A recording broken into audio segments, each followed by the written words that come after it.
अनुभव शेयर कीजिए, है ना। Good morning ma'am. Good morning Khushbu ma'am.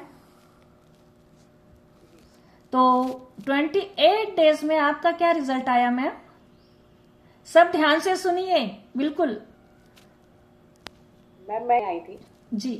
मुझे ऐसा कुछ मतलब लगा नहीं था कि जो मुझे बीमारियां हैं, और शायद मैं सबके बीच में बोलने में कंफर्टेबल भी नहीं थी।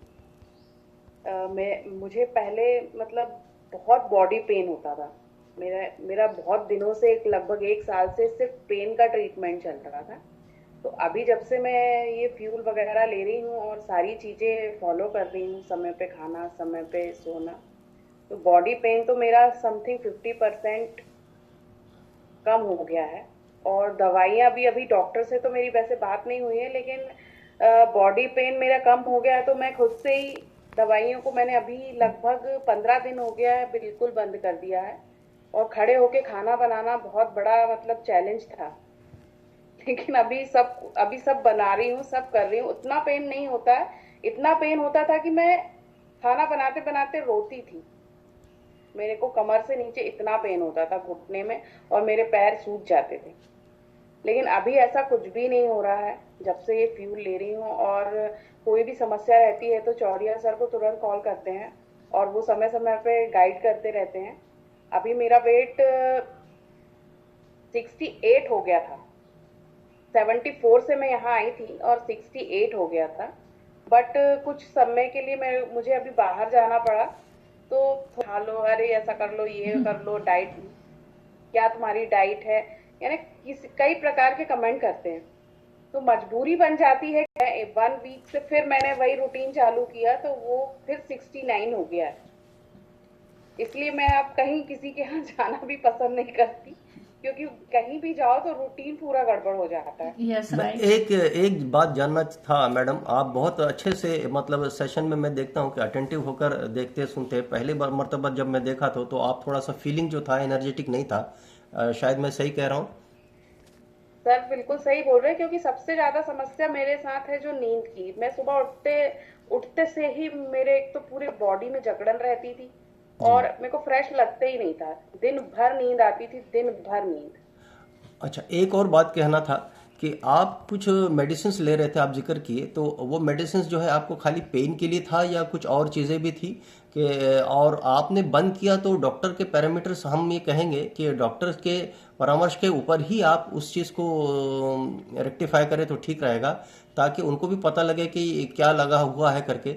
ज़रूरी नहीं है सारी चीज़ रिवील करना, लेकिन डॉक्टर्स जो है अपने पेशे में माहिर रहते हैं, वो अपना एक काम करते हैं, लेकिन जो जो पार्ट छूट जाता है हम वो यहाँ से कवर कर रहे हैं। तो मैं चाहूँगा कि मेडिसिन के ऊपर थोड़ा बात कर दिए आप। जी। वो डॉक्टर से मेरी बात हो चुकी थी पहले। उनका कहना ये था कि आप मतलब, उनने मुझे गठियावाद की शिकायत बता दी थी कि आपको अब परमानेंट मेडिसिन लेना है। जब आपको पेन होगा आप मेडिसिन लीजिए, और जब आपको पेन नहीं हो रहा है तो मत लीजिए। फिर मैं मतलब दूसरे डॉक्टर से कंसल्ट किया कि ये सही बोल रहे हैं कि नहीं बोल रहे हैं। जी। तो फिर दूसरे डॉक्टर ने बोला कि आपको ऐसा कुछ भी नहीं है। उनके पास मेरा 10 महीने कंटिन्यू ट्रीटमेंट चला। 10 महीने में डॉक्टर ने बोल दिया कि अब आपको मेडिसिन लेने की आवश्यकता नहीं है। मैंने बीच में 3 महीने के लिए मेडिसिन बंद कर दी, तो फिर पेन चालू हो गया। फिर डॉक्टर को दिखाया, तो उनका कहना ये था, उनका भी यही कहना था, यानी पहले तो मैं ये जो मेडिसिन ले रही थी 600 mg, 800 mg, इतनी यानी mg की दवाइयां लेने से मेरे पूरे चेहरे पे इतने बड़े बड़े फोड़े टाइप के हो गए थे पूरे, ये यहाँ से ये यहाँ तक। फिर मेरे पीरियड्स पूरे गड़बड़ हो गए। 8 दिन के 8 दिन पीरियड्स आने लगे, और आ रहे थे तो 15-15 दिन जा ही नहीं रहे थे। फिर उसके बाद लेडी डॉक्टर को दिखाने के लिए गए, पूरे हार्मोन इनबैलेंस हो चुके थे, और मैं पूरा 2.5 महीने बेड पे रही। मेरे पैरों में इतना दर्द था कि मतलब मेरे को लैट बात के लिए भी उठा के ले जाना पड़ता था। ओहो। ऐसी कंडीशन में थी मैं। तो उससे मेरा वेट जो था वो 2.5 महीने बेड पे रहने से बहुत ज्यादा बढ़ गया था। ओहो हो। फिर देखिए, मैंने सारी इतनी सारी दवाइयां बंद कर चीज़ें गड़बड़ दी हो रही थी। थी, और आपने जो करेक्शंस यहाँ से लिए तो उसमें ऐसा कुछ लगा कि आपको कि ये मुझे थोड़ा सा तकलीफदेह हैं या कोई ऐसी चीज़ में कठिनाई हुई कि आपको अडॉप्ट करने में मुश्किल जा रही थी, जो कोचेस ने आपको फॉलोअप दिया वो? सर सबसे ज्यादा तो मैंने सबसे पहले यही सोचा कि सुबह कैसे उठूंगी, क्योंकि जब काम भी ऐसा है कि 12 बजे रात से पहले खत्म होता ही नहीं है। जो ऑफिस वर्क है, जैसे फील्ड से आया उसको रात में बैठ के अपडेट करना पड़ता है ऑनलाइन, तो सोना तो मेरा 10 बजे तक किसी कंडीशन में नहीं होता। अगर मैं सो जाऊंगी तो दूसरे दिन की रिपोर्ट ही नहीं बन पाएगी। लेकिन उठ जाती हूँ अब उठने में दिक्कत नहीं है, अलार्म बराबर हर चीज के लगाया है। और थोड़ी शुरू में तो बहुत ज्यादा ऐसा लगा कि क्या ये समस्या पाल ली मैंने अपने आप में, जी। कि उठना में से होता नहीं, क्योंकि नींद पूरी नहीं होती, पूरा दिन खराब रहता है। लेकिन अब अच्छा लगता है, अब धीरे धीरे आदत बन गई है। अच्छा, इसके लिए और आप समय के मैडम साथ कहीं तो आपको ऐसा लगता होगा कि काश मैं इस कम्युनिटी में पहले आ जाती, या फिर आप कोई ऐसे कोच की बात माने हैं या किसी की के उनको थैंकफुल कहना रहेंगे आप? नहीं सर, थैंकफुल तो मैं जरूर कहूंगी कि जो सर है पूनाराम चौरिया जी, ये हमको ये हमारे यानी ऐसी कोई हमारी जान पहचान नहीं है। सर की ड्यूटी लगी थी इलेक्शन में जी। 2024 में, तो सर मुझे वहां मिले थे। तो सर को जब यानी हम लोगों को देखना रहा, अपने यहाँ कोई मेहमान आता तो अपने को उनका पूरा देखना रहता है कि खाना खाए कि नहीं, समय पे मिल रहा कि नहीं। तो मैं बार बार अपने जो मेरे वर्कर थे उनको फोन करती थी कि सभी को टाइम से खाना खिलाना, क्योंकि 2 टीम रहती है, तो एक जगह अवेलेबल रहे, दूसरी जगह किसी और को। तो वो एक ही बात बोले कि एक सर है जो खाना नहीं खाते।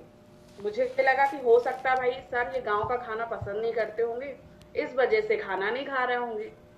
फिर मैंने एक दिन बॉटल में देखा सर कुछ लिक्विड बना रहे हैं, तो मैंने पूछ ली कि ये सर आप क्या ले रहे हैं, तो बोले आपको बताऊंगा, मैं बताऊंगा। फिर उसके बाद सर का मेरे पास एक बार कॉल आया, तो मैंने सोची हो सकता होगा कुछ, फिर मैंने उतना ध्यान नहीं दी। लेकिन अभी सर का एक दिन मैसेज आया न्यू ईयर के समय कि मैडम आप भी वेट कम कीजिए। फिर मेरी सर से 1-2 बार बात हुई, यानी मैंने हो सकता ये 4-6 महीने का समय इग्नोर कर दिया कि होगा। वैसे भी सर आजकल क्या ऑनलाइन फ्रॉड इतने हो रहे हैं कि ऑनलाइन चीजों पर भरोसा करना बहुत मतलब मुश्किल है। और फिर अपन लोग तो दिन रात ऑनलाइन काम कर रहे हैं, तो विश्वास नहीं हो पा रहा था। लेकिन जब से इसमें आई हूँ, ऐसा कुछ लग नहीं रहा है कि ये फ्रॉड है, बहुत अच्छा लग रहा है। और इसमें फ्रॉड तो आपके साथ फ्रॉड तो हुआ है मैडम। अब बताइए कैसा हुआ कि आपका कितना वजन था, वो एक वजन तो चुरा के लेकर गया कोई और वो कहाँ गया वो? नहीं सर, वो तो अच्छा है, ऐसे फ्रॉड होते रहना चाहिए। Very good, very good. तो thank you so much Khushbu ma'am, इतने अच्छे से आपने अनुभव शेयर किया। और थैंक यू उस कोच का जिसने आपको गाइड किए, चौरिया सर है ना, बहुत अच्छे बेस्ट कोच है वो, बहुत अच्छे से गाइड करते हैं। तो जिस तरह आपको खुश